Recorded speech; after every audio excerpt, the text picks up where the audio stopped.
I just had to let you know you're.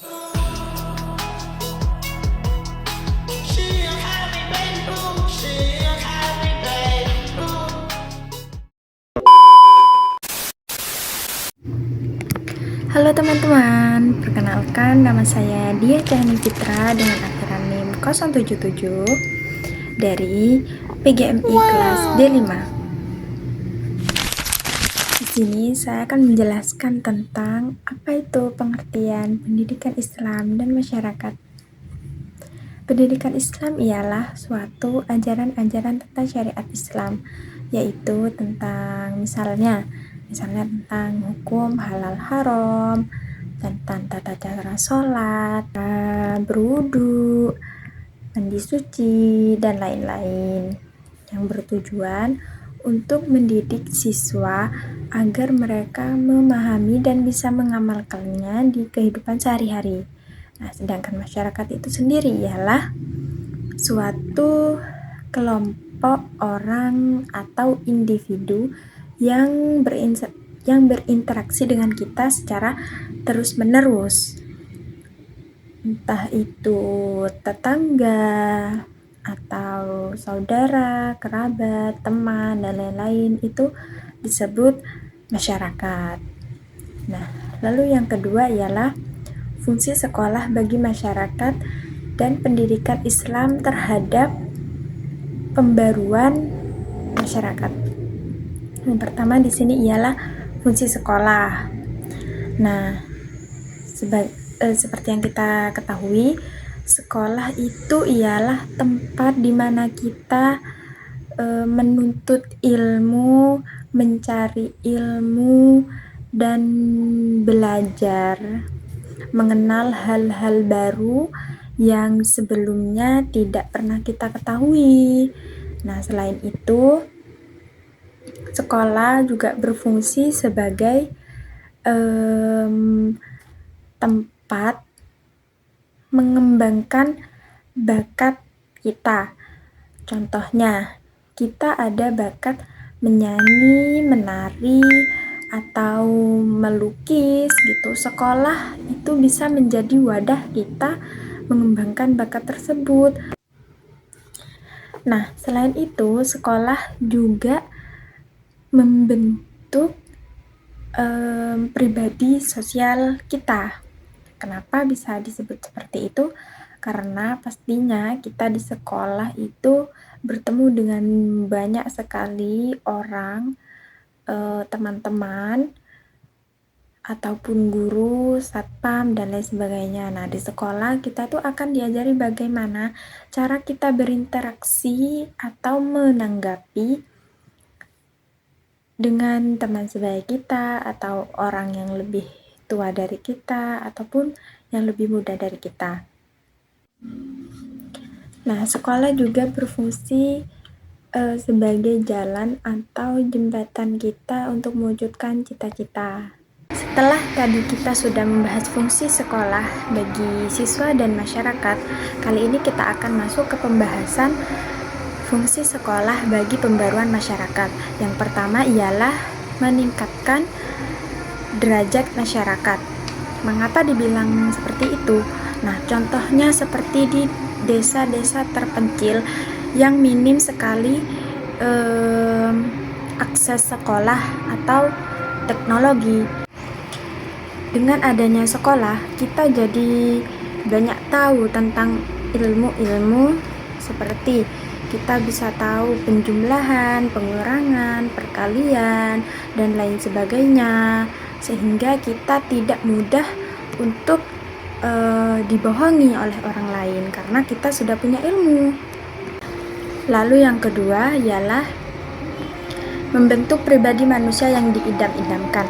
Maksudnya di sini adalah manusia yang berkepribadian dengan berdasarkan Pancasila, seperti berketuhanan yang Maha Esa, kemanusiaan yang adil dan beradab, persatuan Indonesia, kemasyarakatan yang dipimpin oleh hikmat kebijaksanaan dalam permusyawaratan perwakilan, dan keadilan sosial bagi seluruh rakyat Indonesia. Nah, terus yang ketiga ialah menanamkan kesadaran diri. Maksudnya menanamkan kesadaran diri di sini ialah mereka sadar bahwasannya mereka itu lalu yang kedua ialah kesadaran diri sebagai anggota masyarakat. Maksudnya, supaya kita bisa menerima norma-norma yang dipakai oleh masyarakat sebagai way of life-nya. Yang ketiga, kesadaran diri sebagai anggota masyarakat dunia. Manusia yang mempunyai loyalitas yang besar terhadap negara adalah manusia yang paling sanggup memperluas kesetiaan dimanapun itu. Selanjutnya saya akan menjelaskan tentang peran sekolah yang baik bagi masyarakat. Yang pertama, meningkatkan mutu pendidikan. Meningkatkan mutu pendidikan ini mencakup 4 aspek, yaitu input, output, proses, dan outcome. Pengertiannya adalah 1. Input.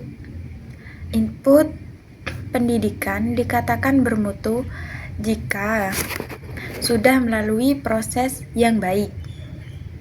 Yang kedua, proses. Proses pendidikan dianggap berkualitas bila mampu menciptakan suasana belajar yang aktif, kreatif, dan menyenangkan. Yang ketiga, output. Output dinilai bermutu jika hasil belajar siswa tinggi, baik di akademik maupun non-akademik. Terus yang keempat adalah outcome. Outcome dikatakan berkualitas apabila lulusan tersebut cepat terserap di dunia kerja, memperoleh penghasilan yang baik, serta pengakuan dan kepuasan dari berbagai pihak. Lalu, peran sekolah yang baik bagi masyarakat bisa dengan meningkatkan kualitas guru. Caranya adalah meningkatkan akuntabilitas, memperkuat proses seleksi dan penempatan guru agar lebih selektif, mengembangkan kurikulum yang tepat, dan mendorong kerjasama, terutama dengan perguruan tinggi. Selanjutnya ialah pendidikan Islam dalam pembaruan masyarakat. Yang pertama, integrasi nilai tradisional dan modern. Pendidikan Islam diharapkan mampu menggabungkan nilai-nilai tradisional seperti zakat, wakaf, dan etika bisnis syariah dengan kebutuhan dan tantangan dunia modern. Kedua, membangun jaringan sosial dan toleransi. Melalui kegiatan ekstrakurikuler dan proyek kemasyarakatan, pendidikan Islam dapat menjadi jembatan penghubung antara agama dan budaya di masyarakat. Yang ketiga, pendidikan Islam sebagai katalis perubahan sosial. Dengan pendekatan yang tepat, pendidikan Islam bisa menjadi agen perubahan sosial melalui nilai-nilai musyawarah, keadilan, dan tanggung jawab sosial untuk menciptakan masyarakat yang harmonis. Selanjutnya, pengaruh pendidikan Islam terhadap lingkungan sosial. Yang pertama, mengembangkan kecerdasan spiritual dan emosional. Pendidikan Islam tidak hanya fokus pada pengembangan kecerdasan intelektual saja, tetapi juga menggabungkan aspek spiritual dan emosional agar bisa memahami makna hidup secara mendalam, serta mampu mengelola emosi dengan baik.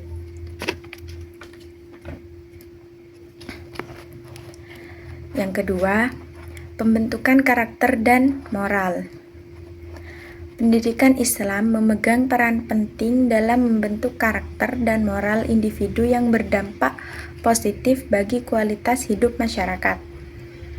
Secara moral, pendidikan Islam membantu individu membedakan benar dan salah, serta menjauhkan dari perilaku negatif seperti penipuan, kekerasan, sehingga menciptakan masyarakat yang harmonis.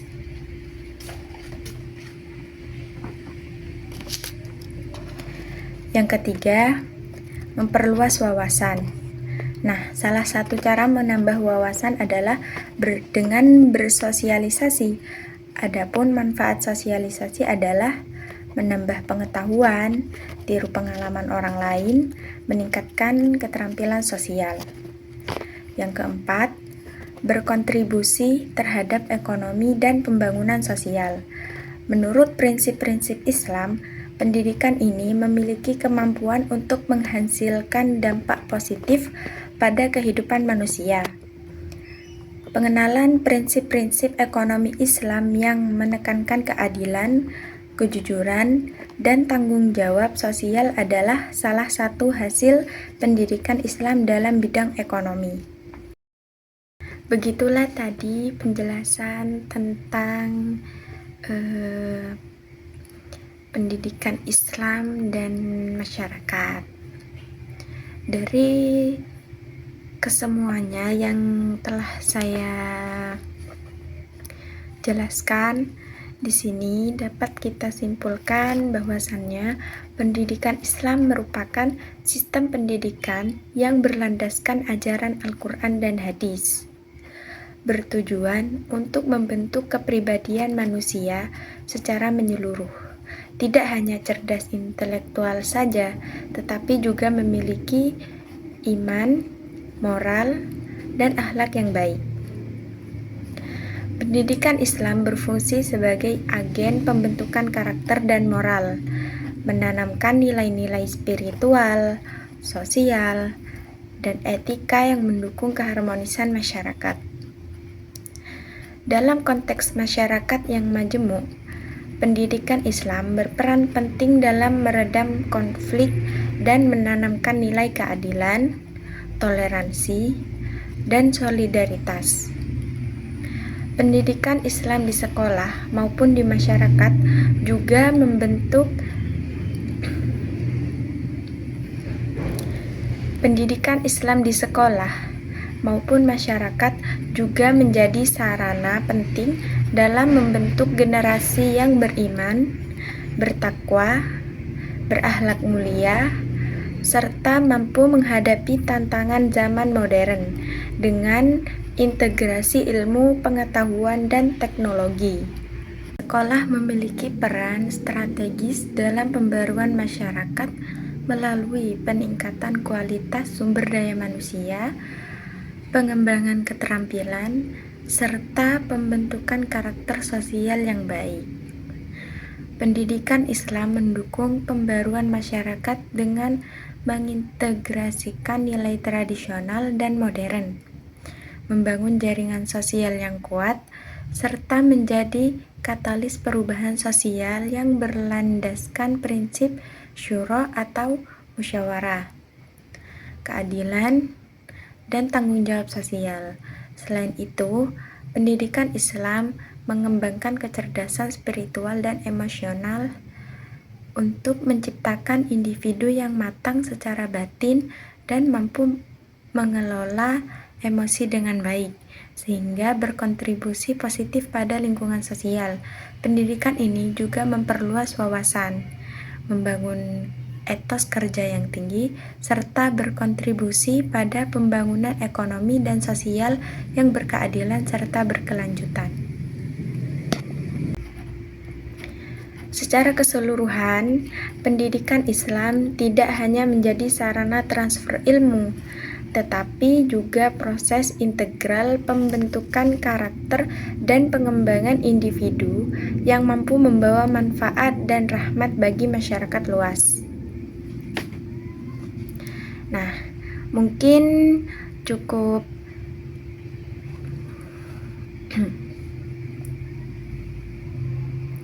saya cukupkan sampai di sini penjelasan tentang apa itu pendidikan Islam dan masyarakat.